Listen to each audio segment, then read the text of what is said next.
क्या आपके घर के बिजली के उपकरण जल्दी जल्दी ख़राब हो रहे हैं? एक की रिपेयरिंग करा रहे हैं तब तक दूसरा ख़राब हो जा रहा है। कुछ भी नहीं अगर हो रहा है तो बल्ब ही फ्यूज़ हो रही है, ट्यूबलाइट फ्यूज़ हो रही है। इसका कारण क्या है?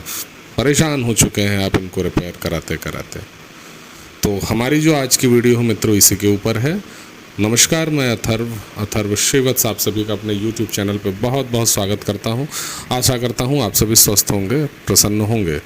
मित्रों, हमारे घर के बिजली के सामान अगर एक बार रिपेयर हो जाए, कुछ दिनों के बाद ख़राब हो तो समझ में भी आता है, लेकिन बहुत बार देखा जाता है, बहुत से लोग इस प्रश्न को पूछते हैं कि एक सामान रिपेयर कराया तब तक दूसरा ख़राब हुआ, दूसरा रिपेयर कराया तब तक तीसरा ख़राब हो रहा है और रिपेयरिंग के चक्कर के में ही फंसे पड़े हैं, झंझट में फंसे लगे हुए हैं, एकदम मानसिक रूप से हो रहे हैं परेशान। इसके साथ ही घर परिवार में झगड़े झंझट बहुत ज़्यादा बढ़ गए।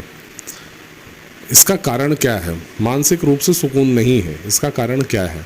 आप किसी योगी ज्योतिषी के पास जाएंगे तो वो इसका उपाय निश्चित रूप से बताएगा, लेकिन मैं इसके पीछे जो एक बेसिक कारण होता है वो मैं उस पर चर्चा करना चाहूँगा।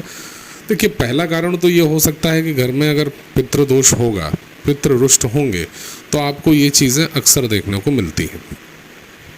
तो इसका समाधान आप अपने किसी योग ज्योतिषाचार्य के पास जाइए, योग विद्वान के पास जाइए, वो इसका बताएंगे। लेकिन एक कारण और होता है, राहु महाराज की, राहु देव की दशा अंतर दशा प्रत्यंतर दशा में अगर राहु शुभ नहीं है, शुभ फल नहीं दे रहा है, तो ये समस्याएं आपको आपके जीवन में आ सकती हैं। राहु महाराज का काम ही ये है, मानसिक रूप से बहुत परेशान करेंगे आपको। अब आप पूछेंगे इसका उपाय क्या है?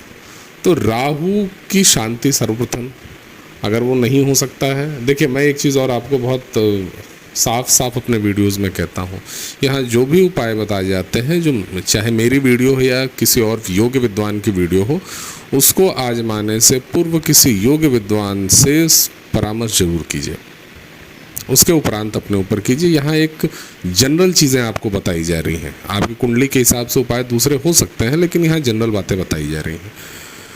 राहु महाराज का उपाय क्या है? सर्वप्रथम एक काम कीजिए, घर का जो नैश्चित्य कोण है, नैश्चित्य कोण इन द सेंस कि साउथ एंड पश्चिम, दक्षिण और पश्चिम का जो कोना है, वहाँ पे पिरामिड जो नमक आता है, खांडे वाला नमक, उसको एक डिब्बे में भरकर वहाँ रख दीजिए।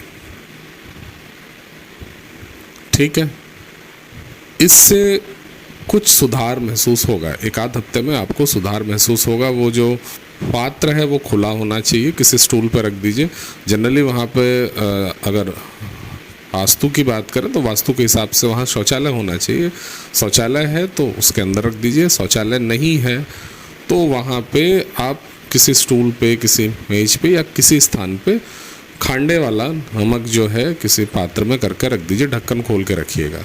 पहला उपाय।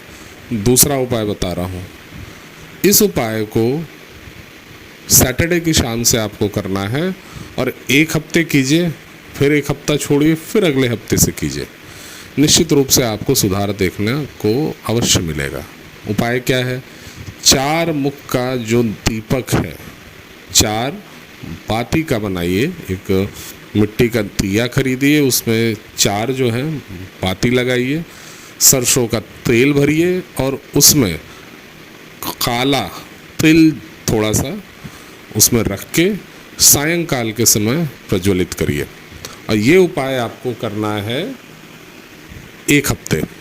एक हफ्ते के बाद इस उपाय को बंद कर देंगे, फिर एक हफ्ता गैप करेंगे, फिर एक हफ्ते के बाद से जो सैटरडे आएगा इस उपाय को फिर से आरंभ कीजिए। 3 से 4 बार कीजिए, निश्चित रूप से आपको कुछ रिलीफ फील होगा। एक चीज़ और याद रखिए, राहु जहाँ आपके घर में गंदगी होगी, कबाड़ होगा, राहु निश्चित रूप से रहेगा। छत को साफ़ करिए, छत जितना ज़्यादा हो सके साफ़ करिए। छत पे कोशिश कीजिए कबाड़ मत रखिए। छत का स्थान जो है घर में अगर वास्तु के हिसाब से बात करें तो राहु का होता है। राहु अगर छत गंदी रहेगी तो राहु का दुष्प्रभाव आपके जीवन में आएगा ही आएगा। कहीं एक अलग स्टोर रूम बनाइए, उसमें सारा जो भी है कबाड़ रखिए, घर को व्यवस्थित रखिए, साफ सुथरा रखिए, निश्चित रूप से आपको लाभ होगा। और जो मैंने आपको उपाय बताए, इससे आपके जीवन में थोड़ा सा भी सकारात्मक अगर बदलाव हो रहा हो तो हमारे कमेंट सेक्शन में ज़रूर बताइए। इसी प्रकार के अन्य रोचक जानकारी के साथ अगले वीडियो में पुनः आपसे भेंट होगी। तब तक स्वस्थ रहिए, प्रसन्न रहिए। भगवान भोलेनाथ, सावन का महीना चल रहा है।